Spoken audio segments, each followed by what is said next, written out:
Alhasil seperti ini jadinya dari belajar pasang plafon PVC. Elite PVC plafon dapat kita terapkan juga pada tembok. Ini saya lakukan karena kualitasnya cukup baik, tidak mudah pecah dan lebih tebal.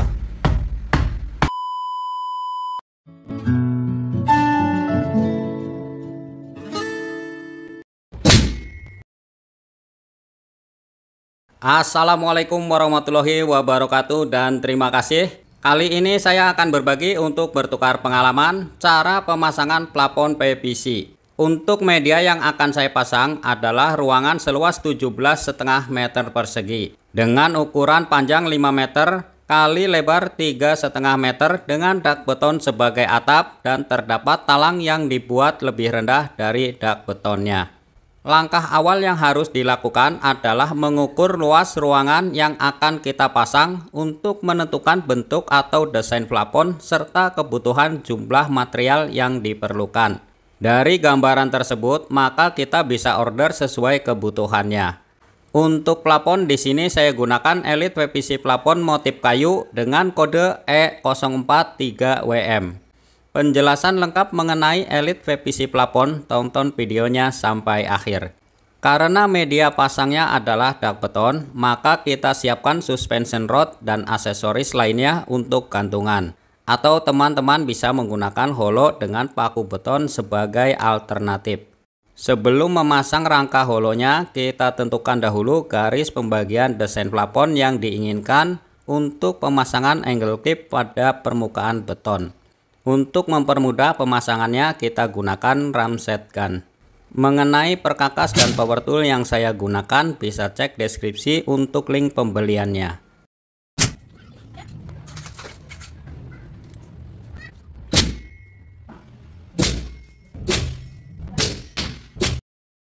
Setelah angle clip terpasang, kemudian gunakan water pass atau laser leveling untuk menentukan level kerataan saat pemasangan suspension rod atau batas kerataan ketinggian plafon yang kita inginkan. Pasang suspension rod pada angle clip mengikuti garis laser.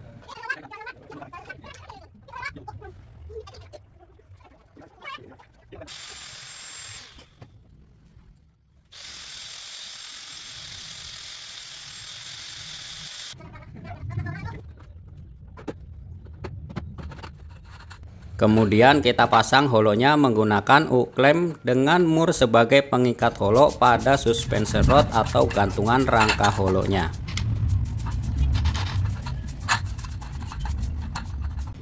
Penggunaan suspension rod untuk gantungan lebih fleksibel, sehingga lebih mudah saat menurunkan atau menaikkan holo jika terdapat selisih level kerataan tanpa merusak holonya.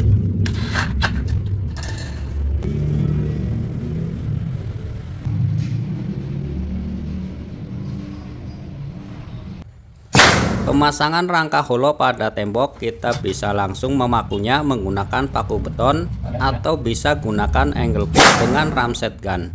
Karena bagian ini difungsikan untuk menggantung holo di bawahnya, maka harus disekrup dengan baik agar lebih kokoh.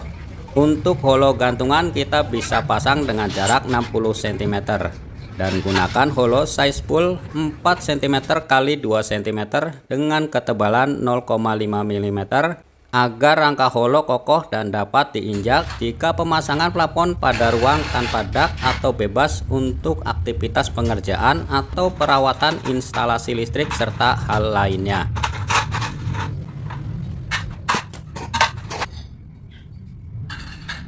Kemudian pasang holo di bawahnya menyilang sebagai top cross pemasangan plafonnya. Untuk jarak idealnya antara 50 cm sampai 60 cm. Tetapi untuk kondisi ruang dengan atap yang suhunya tinggi saat cuaca terik dan kurangnya sirkulasi di atas loteng serta jarak atau space dari plafon sangat pendek seperti dak beton ini, untuk memperkecil kemungkinan plafon bergelombang dan tertekan udara panas atau ambruk setelah beberapa waktu, jarak antara holo kita pasang lebih rapat, yaitu 40 cm. Penyekrupan untuk mengikat persilangan antara holo bisa dilakukan langsung pada holo, atau untuk menjaga kualitas serta memudahkan saat menyesuaikan pemasangan holo, kita gunakan holo clip seperti ini. Dan gunakan klem agar holo lebih rapat dan presisi saat penyekrupan. Lakukan penyekrupan di kedua sisi mengikuti lubang yang telah disiapkan pada klipnya. Jika ada yang bertanya mengenai impact driver, di sini saya gunakan Bosch GDX 185Li. Karena luas dari ruangan yang kita kerjakan panjangnya 5 meter atau lebih panjang dari PVC plafonnya, serta terdapat beton talang yang lebih rendah dari betonnya, maka tepi plafon harus dibuat drop ceiling. Mengingat jika dibuat sama rata, maka level plafon akan semakin pendek dan terkesan sempit. Bentuk plafon drop ceiling umumnya diterapkan juga agar terkesan lebih bagus, dan celahnya bisa berfungsi sebagai sirkulasi untuk menyesuaikan tekanan udara di atas plafon saat suhunya naik atau turun, terutama jika pemasangan plafon di bawah dak beton dengan minimnya sirkulasi atau bahkan cukup rapat seperti ini, sehingga bisa memperkecil tertekannya plafon yang menyebabkan cembung atau bergelombangnya plafon. Untuk jarak drop ceiling bisa kita buat menyesuaikan media serta motif PVC yang kita gunakan. Karena drop ceiling ini dibuat untuk menyesuaikan kondisi ruangannya, maka jarak antara plafon tengah dengan tepinya saya buat 10 cm dan lebar keliling 70 cm.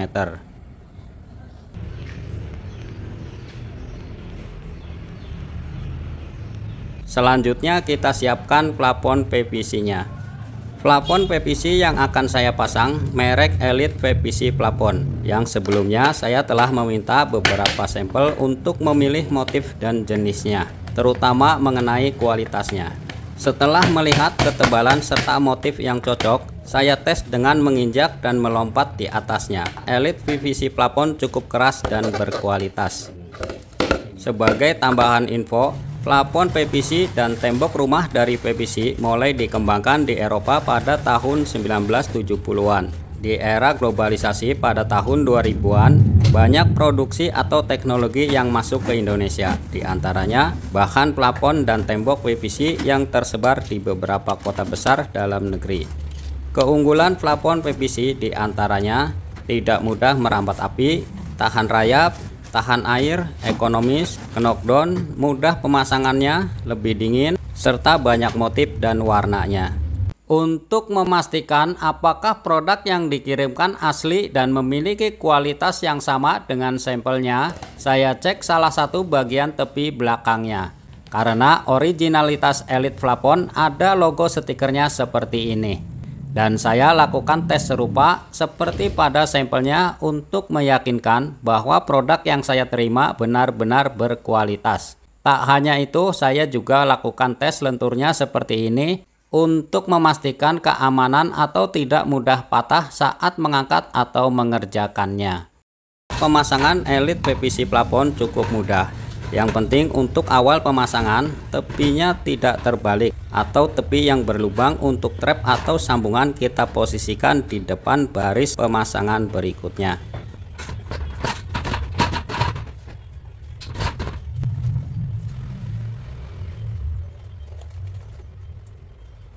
Sekrup tepi bagian dalam atau yang berwarna putih pada seluruh bagian yang berhubungan dengan holo.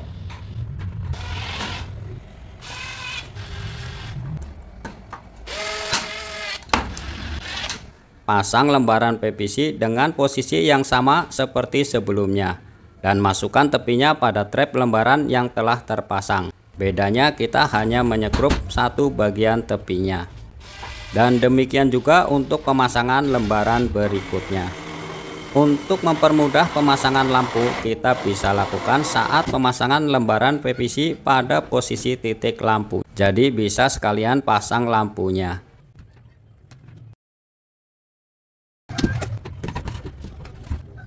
Setelah selesai, kita pasang PVC vertikal pada tepi lembaran PVC untuk menutup bagian atas lubang drop ceiling agar tidak terlihat bolong. Jadi ini kita pasang lebih dekat ke tembok atau lebih masuk dari trap bawahnya. Selanjutnya kita siapkan listnya. Karena sewaktu pesan list dengan motif kayu sedang kosong, maka saya menyiasatinya dengan stiker PVC motif kayu seperti ini. Baik list profil sudut dalam yang untuk sudut antara plafon dengan tembok, maupun list sudut luar yang untuk drop ceiling. Potong list sesuai panjang yang kita ukur dan kedua ujungnya dibuat sudut 45 derajat. Untuk list profil atau list sudut dalam jenis ini, pemasangannya didahulukan sebelum lembaran PVC-nya karena bentuknya memiliki celah untuk pemasangan lembaran PVC dan bagian untuk penyekrupan nantinya tertutup di atas atau di belakang lembaran PVC. Begitu juga untuk pemasangan list penutup sudut luarnya. Jika panjang ruang melebihi dari panjang listnya, untuk pemasangan sambungan list, bagian dalamnya kita sisipkan potongan PVC agar sambungan list lebih rata dan terlihat rapi. Jika pemasangan dilakukan sendiri, gunakan kawat atau sejenisnya untuk menggantung dan mempermudah penyekrupannya. Karena lebar dari ruangan ini lebih kecil dari panjang lembaran PVC-nya, yaitu 3,5 meter, maka kita harus memotongnya sesuai ukuran ruangnya. Gunakan cutter atau alat potong sejenisnya untuk memotong lembaran PVC, yaitu dengan menggaris bagian depan lembaran dan menekuk atau mematahkannya seperti ini. Pasang lembaran PVC dengan memasukkan kedua ujungnya dan salah satu tepinya pada celah list dan skrup seperti pemasangan sebelumnya. Untuk pemasangan lembaran berikutnya, kita masukkan kedua ujungnya pada celah list dan tepi satunya pada lembaran yang telah terpasang sebelumnya. Untuk pemasangan lembaran PVC trap bawah atau plafon tepinya, arah pemasangannya berlawanan atau menyilang dari pemasangan trap atas.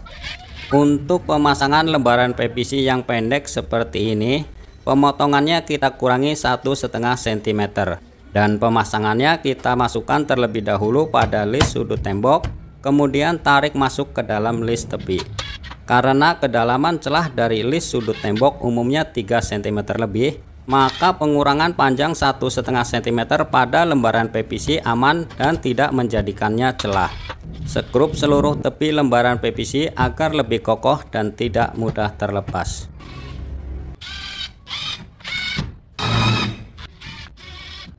Untuk pemasangan lembaran terakhir, kita harus memasukkannya dahulu ke dalam list sudut tembok, baru kemudian menariknya untuk merapatkan dengan lembaran PVC sebelumnya. Terakhir kita pasang lembaran vertikal pada tepi sudut trap bawah setengah dari drop ceiling setelah pemasangan lampu LED jika ingin ada warna pada celah plafon. Untuk menutup celah antara list dengan tembok dan plafon, kita gunakan sealant. Selain memperkuat plafonnya, juga untuk mengantisipasi kotoran atau debu yang umumnya keluar dari bagian sudut seperti ini. Elite PVC plafon dapat kita terapkan juga pada tembok. Ini saya lakukan karena kualitasnya cukup baik, tidak mudah pecah dan lebih tebal. Alhasil seperti ini jadinya dari belajar pasang plafon PVC. Dan ini merupakan pertama kalinya saya pasang plafon jenis PVC. Cara pemasangan Elite PVC plafon pada tembok insya Allah akan saya buat videonya nanti. Demikian video saya kali ini, mudah-mudahan bermanfaat. Terima kasih. Wassalamualaikum warahmatullahi wabarakatuh.